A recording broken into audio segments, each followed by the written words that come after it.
नमस्कार दोस्तों, मैथविद सीपीएल में आपका फिर से एक बार स्वागत है। आज की इस वीडियो में हम जानने वाले हैं नंबर यानी संख्या के बारे में। गणित में संख्या अंकगणितीय मान है जिसका प्रयोग किसी भी वस्तु की गणना करने में किया जाता है। यह हमारे जीवन का एक अभिन्न अंग है।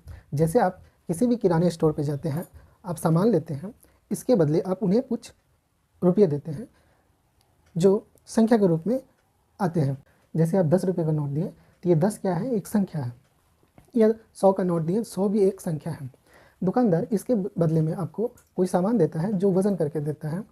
वज़न करने का एक पैमाना होता है, जैसे 50 ग्राम, 10 ग्राम, 100 ग्राम, 1 केजी, ये एक पैमाना है वज़न का। ये भी संख्या के स्वरूप है, संख्या के रूप हैं। संख्या के गुण और संख्या रेखा पर इन्हें अंकित करने के विभिन्न प्रकारों के आधार पर हम नंबर को कई वर्गीकरण कर सकते हैं। जैसे पहला जो है वह आपका आता है प्राकृतिक संख्या। प्राकृतिक संख्या यानी नेचुरल नंबर, जिसे हम अंग्रेजी के बड़े कैपिटल एन से डिनोट करते हैं और इसे गणना की संख्या भी कहते हैं, यानी काउंटिंग नंबर भी कहते हैं। ओके, तो काउंटिंग हमारा जब भी शुरू होता है वो 1 से शुरू होता है। 1 2 3 4 5 6 एक्सेट्रा इन्फिनिटी तक।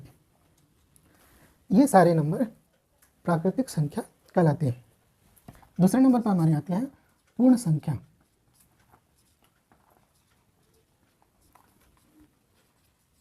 होल नंबर, जिसे अंग्रेजी के बड़े W अक्षर से लिखते हैं। पूर्ण संख्या होल नंबर बड़े W के अक्षर से लिखा जाता है और ये 0 से स्टार्ट होती है। यानी हम ऐसा कह सकते हैं कि जो 0 से स्टार्ट होने वाली संख्या जो है उन्हें हम पूर्ण संख्या कहते हैं। तो यहाँ एक प्रश्न आपके सामने आ जाती है कि प्राकृतिक संख्या क्या पूर्ण संख्या है ना? क्या प्राकृतिक संख्या पूर्ण संख्या है या पूर्ण संख्या प्राकृतिक संख्या है? ये एक क्वेश्चन आती है। तो आप यहाँ देख सकते हैं कि 1 से लेकर जितने भी इन्फिनिटी तक मेरे नंबर आ रहे हैं ये सभी प्राकृतिक हैं। तो हम ऐसा कह सकते हैं कि सभी प्राकृतिक संख्या पूर्ण संख्या है। ठीक है, 0 को छोड़कर, क्योंकि 0 तो आपका पूर्ण संख्या है। ओके, तीसरा हमारे आता है पूर्णांक, जिसे इंटीजर कहते हैं और इसे अंग्रेजी के बड़े अक्षर Z से लिखते हैं। पूर्णांक में क्या है, सभी पूर्ण संख्याएं जो है 0 से स्टार्ट हो रही है। 0 1 2 3 4 ये इन्फिनिटी तक जाएगी। 0 के पहले भी कई सारे नंबर हैं, कुछ नंबर हैं जिसे घटाव के रूप में हम लिखते हैं। घटाव 1, घटाव 2, घटाव 3, है ना, -4, इस तरह करके इन्फिनिटी तक जाएंगे। वैसे नंबर जिसमें ऋणात्मक संख्याएं और धनात्मक संख्याएं दोनों आए उसे हम पूर्णांक कहते हैं। तो 0 के लेफ्ट साइड जो नंबर है उस पर घटाव का साइन है, घटाव का चिन्ह लिखा हुआ है, इसलिए इसे हम ऋणात्मक पूर्णांक कहते हैं। और 0 के राइट साइड में प्लस का साइन आता है, जोड़ का चिन्ह लगा हुआ है, इसलिए हम इसे धनात्मक पूर्णांक कहेंगे। यहाँ एक और देखने वाली बात है कि 0 पे आपका कोई भी साइन नहीं आ रहा है। 0 जो है इस पे ना घटाव का चिन्ह आ रहा है ना ही जोड़ का चिन्ह आ रहा है, इसलिए इसे हम न्यूट्रल नंबर कहते हैं। इस पर कोई भी चार्ज नहीं लगा रहता। ठीक है, तो इस आधार पर पूर्णांक पे भी 2 नंबर आ जाते हैं। पूर्णांक के 2 भाग हो गए, एक ऋणात्मक पूर्णांक जिसमें माइनस का चार्ज लगा रहता है। ठीक, दूसरा आपका आ जाता है धनात्मक पूर्णांक जिसपे जोड़ का प्लस का चार्ज आ जाता है। चौथा आपका आता है परिमेय संख्या। परिमेय संख्या को हम रेशनल नंबर कहते हैं और इसके अंग्रेजी के बड़े Q अक्षर से नोट करते हैं। तो परिमेय संख्या वैसी संख्या है जिसे P/Q के रूप में लिखा जा सकता है। परिमेय संख्या ऐसी धनात्मक पूर्णांक संख्या है जिसे P/Q के रूप में लिखा जा सकता है, जहां Q कभी भी 0 नहीं हो सकता, जिसे P अनुपात Q के रूप में लिखा जाता है, जहाँ Q 0 नहीं होता है। एक तरह से हम कह सकते हैं जिसे अंश और हर के अनुपात में लिखा जाता है, जहाँ हर 0 नहीं हो सकता। ठीक है। पांचवा आपकी आ जाती है अपरिमेय संख्या। अपरिमेय संख्या, इरेशनल नंबर। इसे हम कैपिटल I के रूप में लिखते हैं, डिनोट करते हैं।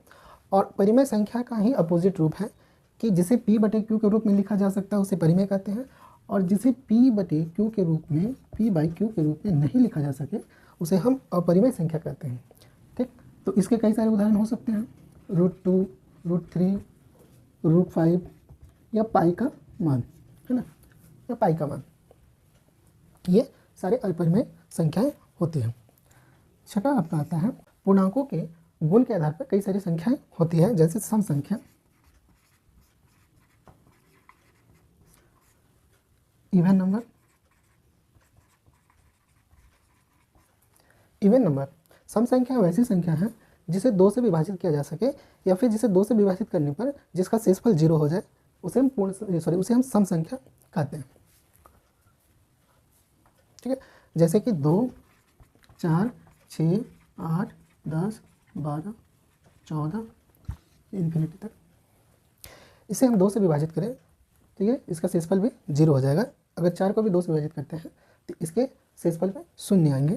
तो ऐसी संख्या आपको सम संख्या कहलाएगी। 7, विषम संख्या।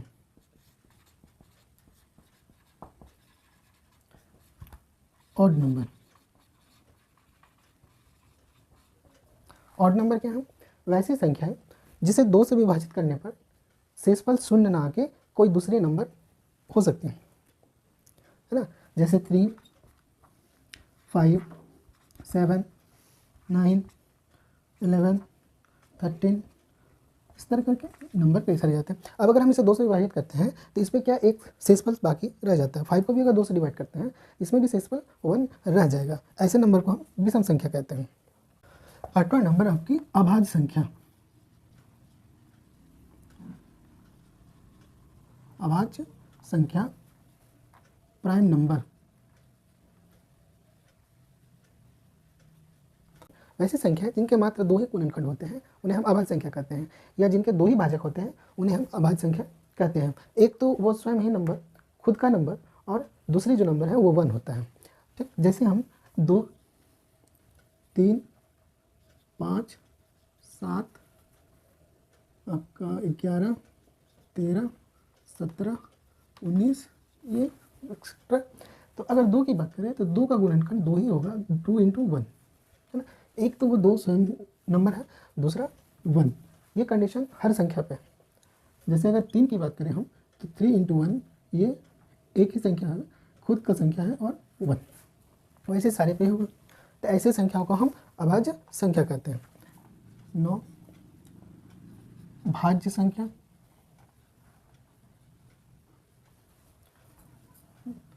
भाज्य संख्या को हम मिश्रित संख्या भी कहते हैं।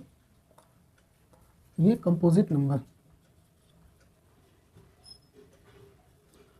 Composite number. अभाज्य संख्या क्या होती है? जिसके 2 ही गुणनखंड होते हैं उसे भाज्य संख्या कहते हैं, अभाज्य संख्या कहते हैं। भाज्य में क्या होगा? जिसके 2 से ज़्यादा गुणनखंड हो जाए उन्हें हम भाज्य संख्या कहलाते हैं। और एक तरह से ये भी कह सकते हैं कि अभाज्य संख्या को छोड़कर बाकी जितनी सारी संख्या आ रही हैं वो भाज्य संख्या कहलाती है। जैसे 4, 6, 8, 10, 9, 10, 12, 15,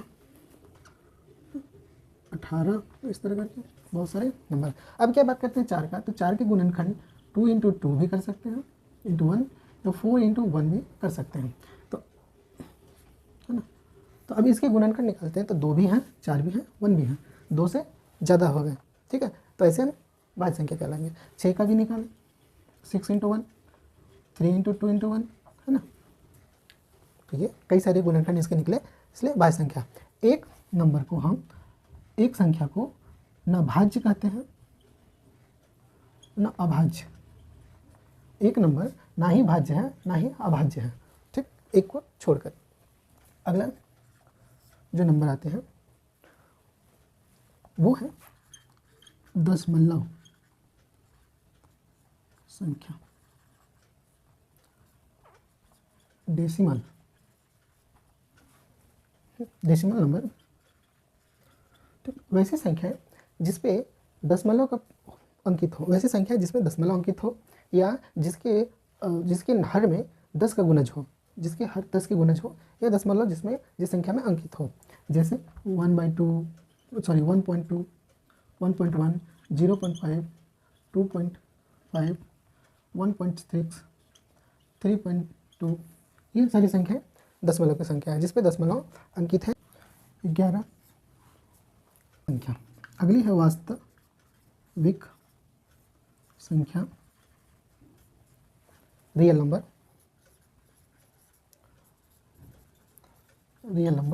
जिसे अंग्रेजी के कैपिटल आर से डिनोट करते हैं। रियल नंबर क्या है? अभी तक जितने अपनी संख्या सीखे हैं वे सारी संख्याओं को हम संख्या रेखा पे अंकित कर सकते हैं। ये हमारी एक रेखा है, रेखा में 0 को हम एक पॉइंट मान लेते हैं, ठीक। राइट और के जितने भी नंबर हैं वो पॉजिटिव होंगे, लेफ्ट और के जितने भी नंबर होंगे वो नेगेटिव होंगे, ठीक है। इस तरह करके आगे बढ़ेंगे, इस तरह करके आगे बढ़ेंगे। तो इस तरह के रेखा में इसे हम लाइन नंबर, हम संख्या रेखा कहते हैं। और इस संख्या रेखा पे अभी तक जितने भी संख्या हमने सीखी उन संख्याओं को हम अंकित कर सकते हैं, ठीक है। तो वास्तविक संख्या वैसी संख्या जिसे हम संख्या रेखा पे अंकित कर सकते हैं। तो संख्या रेखा पे हमने जितने भी नंबर पढ़े, नेचुरल नंबर, प्राकृतिक संख्या, पूर्ण संख्याएं, पूर्णांक,